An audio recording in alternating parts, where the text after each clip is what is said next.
तपाईको आफ्नै creative media.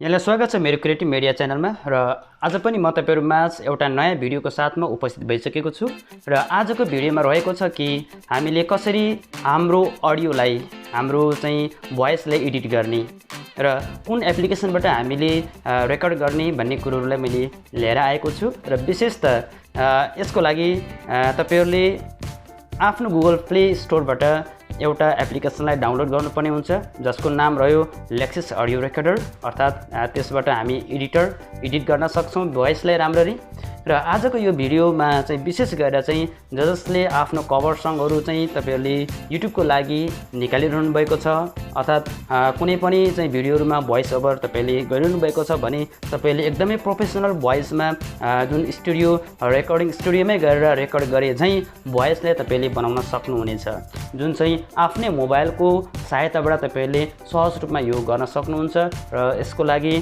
तपाईले आजको यो भिडियोलाई सुरुदेखि अन्तिमसम्म नछुटाइकन स्किप नगरिकन हेर्नुपर्ने हुन्छ र यदि मेरो च्यानलमा तपाईहरु आज नयाँ भिजिटरको रूपमा पाल्नु भएको छ भने कृपया मेरो च्यानललाई सब्स्क्राइब गरिदिनु होला र सँगसँगै नजिकै रहेको बेल आइकनलाई पनि क्लिक गर्न नभुल्नु होला है भन्दै आजको म विशेष प्रकारको भिडियोलाई स्टार्ट गर्न गइरहेको छु कति पनि ढिलो नगरिकन हेरौं मेरो आफ्नै मोबाइल स्क्रिनबाट यो भिडियोलाई म यहाँ देखाउन गइरहेको छु हेर्नुहोस् र तपाईहरुले मेरो मोबाइल स्क्रिनलाई यहाँ देखिरहनु भएको छ र म यसलाई मैले यहाँ दुईवटा फोल्डरलाई मात्रै मैले छुटाएर राखेको छु यसमा र यो तल देखिरहनु भएको छ लेक्सिस अडियो रेकर्डर भन्ने छ यहाँ अर्थात् यहाँ एडिटर भन्ने छ र अर्को प्ले स्टोर छ दुईवटा एप्लिकेसन्सहरु मैले यहाँ साथमा रहेको छु र यो एप्लिकेसन यो फोल्डरलाई तपाईले चाहिँ डाउनलोड गर्नुपर्ने हुन्छ र सहज रूपमा तपाईले गुगल प्ले स्टोरबाट डाउनलोड गर्न सक्नुहुन्छ म त्यसैमा क्लिक गर्न गए र क्लिक गरिसकेपछि तपाईहरुले यहाँ माथि सर्च बारमा गएर तपाईले सर्च गर्न सक्नुहुन्छ लेक्सिस अडियो एडिटर भनेर तपाईले सर्च गर्नुभयो भने यही तरिकाको स्क्रिन तपाईहरुको अगाडि खुल्नेछ र यसपछि तपाईले सहज रूपमा डाउनलोड गर्न सक्नुहुनेछ र मेरोमा डाउनलोड अलरेडी भइसकेको हुँदाखेरि यसमा ओपन नाउ भनेर दिइरहेको छ म यसलाई ओपन गर्न जाँदैछु र त्योभन्दा अगाडि तल रिभ्यू म देखाउँछु यसको रिभ्यू पनि राम्रो छ जस्तै 4.4 स्टार छ यसमा राम्रो छ यो तरिकाको तपाईहरुले चाहिँ स्क्रिन देख्न सक्नुहुन्छ जति बेला तपाईले यो एप्लिकेसनलाई ओपन गर्नुहुन्छ र मैले यसलाई ओपन गर्ने प्रयास गरे र ओपन हुँदैछ र ओपन भइसकेको छ र ओपन हुँदाखेरि यहाँनिर यस्तो दिइरहेको छ यहाँनिर screen recording is currently recording audio Lexis audio editor will not be able to record right now यो भनिरहेको हुँदा मैले यसलाई म आफ्नो अडियो जुन छ अहिले भिडियो मैले रेकर्ड गरिरहेको स्क्रिन रेकर्डरको अडियोलाई मैले अफ गर्नुपर्ने हुन्छ र त्यसको लागि म गर्ने नै छु र यहाँनिर भन्छ enjoying Lexis audio recorder are enjoying or not यस भनेर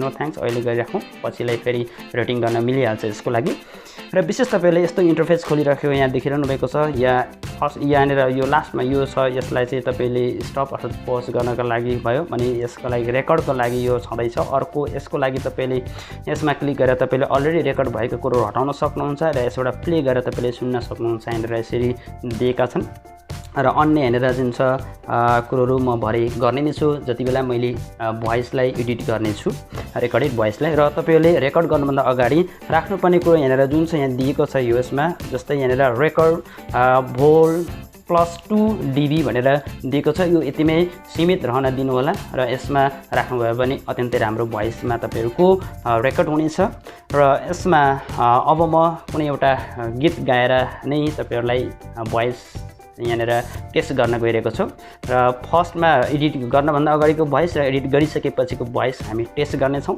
कस्तो अवस्थामा आउने रहेछ भन्ने कुरा हामी यहाँनिर अन्दाज गरेर हेर्नेछौँ र त्यसको लागि मैले यहाँ मेरो रेकर्ड भइरहेको जुन छ अडियोलाई मैले अफ गर्नुपर्ने हुन्छ मैले अफ गर्न गएँ र एउटा सानो गीत स्वर त राम्रो छैन यद्यपि ट्राई तपाईहरुको लागि यहाँ देशको छ चिन्ता तिमी माया माया भन्छौ यहाँ देशको छ चिन्ता तिमी माया माया भन्छौ साँच्चै नबुझ्ने हौ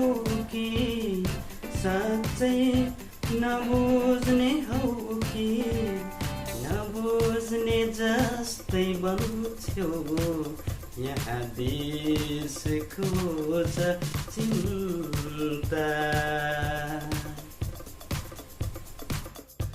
र मैले यहाँ रेकर्ड गरेँ एउटा गीत गाएको छु हैन, र रेकर्ड भएको यहाँनिर रेकर्ड भइसकेपछि मुनि जस्तो टाइमलाइनमा यसरी जो ग्रिन कलरमा यसरी बस्नेछ, जहाँदेखि कहाँदेखिको कहाँसम्म रेकर्ड भएको छ भन्ने कुरोहरू यहाँनिर आउनेछ यसरी। र आइसकेपछि तपाईँहरूले यहाँनिर गर्नुपर्ने कुरोहरू रहेका छन्। जस्तै मैले रेकर्ड गरेको धेरै राम्रो स्वर छैन, यद्यपि तपाईँहरूको लागि मैले प्रयास गरेको थिएँ र प्रयास गर्नेछु, जति सक्दो तपाईँलाई बुझाउन खोजेको छु मात्रै। र यो जुन छ एउटा गीत गाएको थिएँ, अन्यथा नलिनु होला, यो टेक्निकल च्यानलमा हैन। यहाँ म तपाईँलाई सुनाउन गइरहेको। यहाँ देशको छ चिन्ता, तिमी माया माया भन्छौ। भोइस राम्रो छैन। यहाँ देशको छ चिन्ता, तिमी माया माया भन्छौ। साँच्चै नबुझ्ने हौ कि, साँच्चै नबुझ्ने हौ कि, नबुझ्ने जस्तै बन्छौ। यहाँ देशको छ चिन्ता। र भोइस मेरो यस्तो अवस्थामा छ र अहिले फेरि पनि अब यसलाई हामी एडिट गर्न गइरहेको छौँ र एडिट पछि हाम्रो भोइस कस्तो अवस्थामा कसरी हुन्छ भन्ने कुरोलाई यहाँ लिएर देखाउन गइरहेको छु। र एडिट गर्ने क्रममा अब यसमा कतिपय भोइसहरूको समस्या मिक्सिङ भएको छ हैन। अब त्यहाँनिर चाहिँ कहीँ फाटेको छ, भोइसहरू अलिकति धेरै लाउड भएको छ र यसलाई स्मुथ बनाउने प्रयासमा छौँ। र यसको लागि तपाईँहरूले अब एडिट गर्नका लागि यो माथिको जुन छ यो पिनलाई तपाईँले अलिक ओर सार्नु पर्ने हुन्छ, कहाँदेखि तपाईँले एडिट गर्ने विचारमा हुनुहुन्छ। मैले सारेँ र यसलाई पनि तपाईँले यहाँ जुन छ लास्टको यो जुन छ पिनलाई पनि तपाईँले यसरी सार्न सक्नुहुन्छ। त्यसपछि यो हाइलाइटेड लगभग यसरी हुनेछ, ग्रे कलरमा आएको छ, येल्लो ग्रे।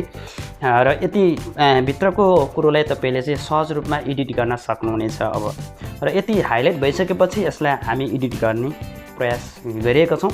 र यसमा सबभन्दा माथि तपाईँले यो टपमा यहाँनिर 3 डट्स देखिरहनु भएको छ, यसमा क्लिक गर्नुपर्ने हुन्छ। र क्लिक गरिसकेपछि तपाईँको यहाँनिर चाहिँ अप्सन्सहरू यसरी खुल्न आउनेछ।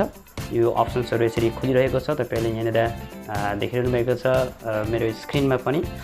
सो अब यसपछि हामीले यहाँनिर इफेक्ट्सहरू छ, अर्को इम्पोर्ट मिक्स भन्ने छ। अन्य तपाईँले चाहिँ अलरेडी चाहिँ रेकर्ड गरेका चाहिँ तपाईँको अडियो अथवा म्युजिकलाई पनि तपाईँले हुन सक्नुहुन्छ।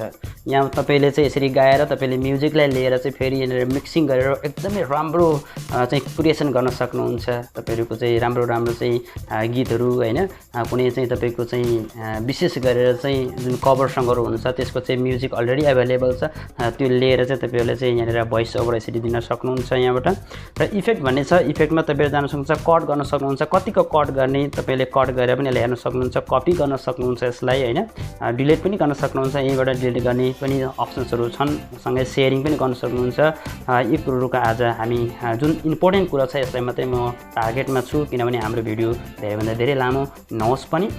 र विशेष मैले यहाँनिर इफेक्टमा मैले क्लिक गरेँ र इफेक्टमा क्लिक गरिसकेपछि तपाईँहरूको यहाँनिर इफेक्ट्सहरू यसरी आउनेछन् कि यहाँनिर फेड इन चाहिँ फेड आउट भन्ने छ हैन। यसको लागि चाहिँ सुरु र अन्तिममा चाहिँ अब कसरी चाहिँ यसलाई स्टार्टिङ बनाउने, जस्तै लो भोइसदेखि हाईमा हो कि हाईदेखि लो हैन, यो कुरोहरू बनाउन सक्नुहुन्छ यहाँनिर। र यसको लागि सबभन्दा अगाडि तपाईँले यहाँनिर नर्मलाइज भोइस गर्नको लागि अहिले यहाँ तपाईँले जिगज्याग देखिरहनु भएको छ तल माथि जुन चाहिँ यसको चाहिँ फ्रिक्वेन्सी वेभ भनौँ हैन। यसलाई चाहिँ तपाईँले नर्मलाइज गर्नको लागि नर्मलाइजमा क्लिक गर्नुपर्ने हुन्छ। अलिकति यो नर्मलाइज भएको छ र अझ तपाईँले यहाँनिर मैले देखाएँ नर्मलाइज भइसकेपछि नर्मलाइजमा तपाईँले क्लिक गरेर यसरी अटो भइसकेको छ। र यसपछि तपाईँले अब जुन छ मुनि एडिटमा अझ मुनि चाहिँ तपाईँको रिभर्स भन्ने छ, तपाईँले उल्टो बनाउन सक्नुहुन्छ यसबाट हैन। चेन्ज पिच तपाईँले चाहिँ यहाँनिर यसको चाहिँ पिचलाई पनि चेन्ज गर्न सक्नुहुन्छ, कतिमा राख्ने भन्ने कुरो यहाँ रहन्छ हैन।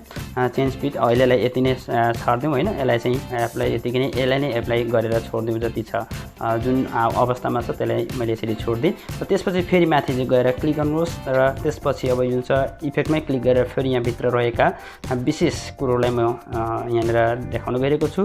चेन्ज स्पिड तपाईँले चाहिँ अलिकति फास्ट स्लो पनि गर्न सक्नुहुन्छ हैन।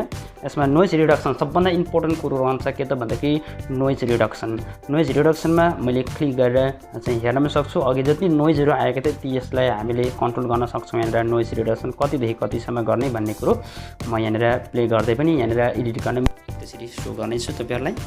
र विशेष यहाँनिर चाहिँ जस्तै यहाँनिर प्ले मैले यहाँ देशको छ चिन्ता तिमी माया माया भन्छौ यहाँ दे स्टप गरे प्ले र स्टप गर्दै तपाईँले यसरी गर्न सक्नुहुन्छ। यहाँनिर जस्तै अब अलिकति यहाँनिर तपाईँले यसलाई अलिकति माथि लगेर पनि हैन अलिकति चाहिँ थ्रेसहोल्ड रेट हैन एटेक रिलिज भन्ने छ यहाँनिर यिनीहरूलाई जस्तै तपाईँले जसरी यहाँ मैले राखेँ त्यो आधारमा तपाईँले राख्नुपर्ने हुन्छ र यो एप्लाई हुँदैछ र एप्लाई भइसकेपछि तपाईँलाई मैले फेरि प्ले गरेर देखाउने नै छु। यसलाई प्ले म गर्न गइरहेको छु। यसमा यहाँ देशको छ चिन्ता तिमी माया माया भन्छौ यसरी प्ले गर्न सक्नुहुन्छ। र फेरि पनि अब यसलाई 3 डट्समा क्लिक गरेर इफेक्टमा अझै पनि यसको अलिकति रहेको छ बाँकी यसमा अन्य कुरोहरू पनि छन् र change speed value noise reduction noise पनि रिडक्सन हामीले गरिसकेका छौँ। अघि जति नोइज थियो अहिले त्यतिभन्दा कम छ र इकोमा तपाईँले इकोमा पनि तपाईँले राखेर चेन्ज गर्न सक्नुहुन्छ। यस्तै तरिकाले 8% यहाँनिर जति राखेको छ 10 भन्दा माथि नराख्नुहोस् र आवश्यकता अनुसार तपाईँले राख्न सक्नुहुन्छ। जस्तै मैले यहाँनिर 8% इको राखेर मैले यहाँनिर प्ले गरेँ यहाँ देशको छ चिन्ता मैले एप्लाई गरेँ र यो पनि के छ यहाँनिर र यसरी नै तपाईँले एप्लाई गरिसकेपछि सबै यहाँसम्मको जुन छ जति पनि हामीले कस्टमाइज गरेछौँ अर्थात् यसलाई हाइलाइट गरेछौँ यति हाम्रो एडिट भइसकेको छ। र अन्य पनि तपाईँले यहाँनिर गर्न सक्नुहुन्छ। साइलेन्स राख्नुहुन्छ अन्डु फेरि त्यो जति तपाईँले गरिसकेको हुनुहुन्थ्यो अगाडि त्यसलाई जति पनि कस्टमाइज गर्नुभएको छ अन्डु गर्नु भने फेरि अन्डुले फेरि त्यसलाई रिभर्स गर्नेछ हैन र सँगै कट गर्न सक्नुहुन्छ। कट भनेको बिचमा जहीँ पनि तपाईँले कट गर्न सक्नुहुन्छ। यहाँदेखिको कतिसम्म कति रेन्जलाई कट गर्ने काटेर पनि तपाईँले छुटाउन सक्नुहुन्छ। जति आवश्यक छ त्यतिलाई मात्रै तपाईँले गर्न सक्नुहुन्छ। र तपाईँहरूले अब अन्तिममा जति सकिसकेपछि एउटा बाँकी रहेको छ यसमा फेरि तपाईँहरूले इफेक्टमा जानुहोस् र तपाईँहरूले पाउनुहुनेछ यहाँनिर तल गएर चाहिँ कम्प्रेसर भन्ने छ। यसले चाहिँ तपाईँको यो सबै जति वेबहरूलाई मिलाउने गर्छ कम्प्रेस गर्ने गर्छ। मैले यतिमा राखेको हुन्छ तपाईँले प्ले गरेर पनि देख्न सक्नुहुन्छ। मैले यसरी थ्रेसहोल्ड गरेँ जति 19 dB त्यसपछि रेट यसरी गरेर चाहिँ मैले एप्लाई गरेँ यतिलाई यो तपाईँको आवश्यकता अनुसार यसलाई तपाईँले मिलाउन सक्नुहुन्छ यो सबै कुरोलाई हैन। तपाईँले यहाँनिर प्ले गर्दै सुन्दै तपाईँहरूले गर्न सक्नुहुन्छ। आफ्नो चाहिँ भोइसको आधारमा तपाईँको साउन्डको आधारमा तपाईँले सबै कुरो यो कस्टमाइजेसन गर्न सक्नुहुन्छ। मैले एप्लाई गरेँ यसमा र यतिलाई एप्लाई गरिसकेँ र त्यसपछि म यसलाई फेरि म प्ले गर्न चाहन्छु। यहाँ देशको छ चिन्ता तिमी माया माया भन्छौ यहाँ देशको छ चिन्ता तिमी माया माया भन्छौ साँच्चै नबुझ्ने हो कि साँच्चै नबुझ्ने हो कि नबुझ्ने जस्तै बन्छौ यहाँ देशको छ चिन्ता। यो फाइनल जुन छ एडिटिङ सकिएको छ अन्य पनि गर्न सक्नुहुन्छ यहाँनिर र यति गरिसकेपछि हाम्रो यो भोइस यसरी चेन्ज भएको छ। तपाईहरुले पनि यो सबै कुरोहरू यावत कुरोहरू गर्न सक्नुहुनेछ र यसै नै तपाईले गर्न सक्नुहुन्छ। र अब शेपमा माथि यति सबै कुरो सकिसकेपछि तपाईले शेप गर्न सक्नुहुन्छ। यहाँनिर माथि यो ओपन भन्दा यताको शेपमा छ। शेपमा तपाईले क्लिक गर्नुभयो भने यो अवस्थामा यहाँ आउनेछ र यहाँनिर तपाईले चाहिँ वेबमा नै सेभ गर्नु होला। यसमा चाहिँ हैन पछि अन्यमा चेन्ज गर्ने भन्दा पनि यहाँनिर चाहिँ वेब भन्ने आएको छ। यहाँनिर यसरी छ। यहाँनिर एडिट गरेर तपाईले नेम पनि दिन सक्नुहुन्छ। यहाँनिर जस्तै यहाँनिर मैले राख्न सक्छु सङ भनेर हैन सङ मैले यसरी राखिदिएँ। डन गर्न सक्नुहुन्छ वेबमा अनि सेभ यसरी गर्न सक्नुहुन्छ र यो सेभिङ भइसकेको छ। यसरी तपाईले सेभ गर्न सक्नुहुन्छ सहज रूपमा। विशेष आजको भिडियो कस्तो रह्यो तल गएर कमेन्ट बक्समा कमेन्ट गर्न नभुल्नुहोला र यस्तै साइन्स एन्ड टेक्नोलोजी सम्बन्धीका नयाँ भिडियोहरू म ल्याएर तपाईँहरू माझ प्रस्तुत हुने नै छु र यदि तपाईँहरूले मेरो च्यानललाई सब्स्क्राइब गर्न भुल्नुभएको छ भने कृपया सब्स्क्राइब गरिदिनु होला र सँगै रहेको बेल आइकनलाई पनि क्लिक गर्न नभुल्नुहोला ताकि मेरो नयाँ भिडियोहरू छिटोभन्दा छिटो तपाईँहरू माझ आइपुग्नेछ र यति भन्दै म तपाईँहरू माझबाट अहिले बिदा हुन चाहन्छु। Bye bye, see you in next video.